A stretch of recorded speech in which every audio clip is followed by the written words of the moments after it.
Matius 11 vers 28-29 berkata, "Marilah kepadaku, semua yang letih lesu dan berbeban berat, aku akan memberi kelegaan kepadamu. Pikulah kuk yang kupasang dan belajarlah padaku, karena aku lemah lembut dan rendah hati, dan jiwamu akan mendapat ketenangan." Makna rendah hati dalam konteks ini, Yesus berkata, "Belajarlah padaku, karena aku lemah lembut dan rendah hati." Maka kita perlu memahami rendah hati itu bukan sekadar sikap baik, tapi sebuah sifat inti Yesus yang bisa kita teladani dan yang akan memberi kita kelegaan dan ketenangan jiwa. Berikut ini makna rendah hati dalam konteks ayat tersebut. 1. Rendah hati berarti tidak memaksakan beban.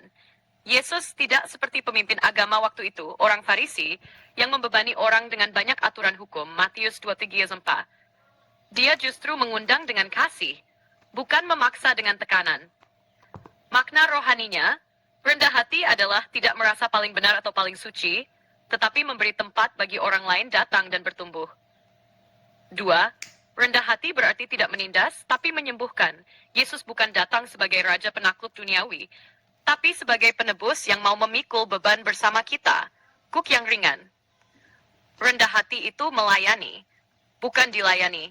Yesus sendiri membasuh kaki murid-muridnya. Yoh mental bless.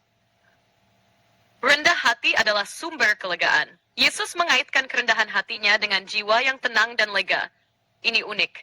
Banyak orang berpikir kekuatan memberi rasa aman, tapi Yesus mengajar kerendahan hatilah yang memberi damai.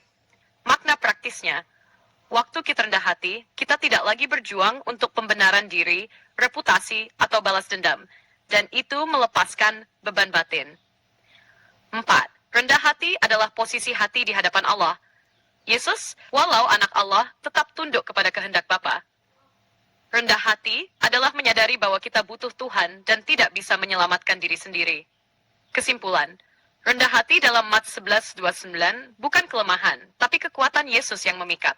Dia tidak datang menuntut, tapi menawarkan istirahat jiwa.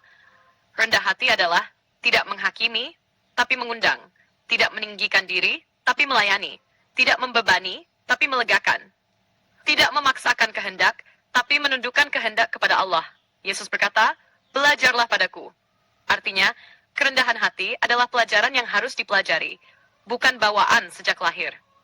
Kalau kamu tertarik, saya bisa bantu buat renungan pendek dari ayat ini.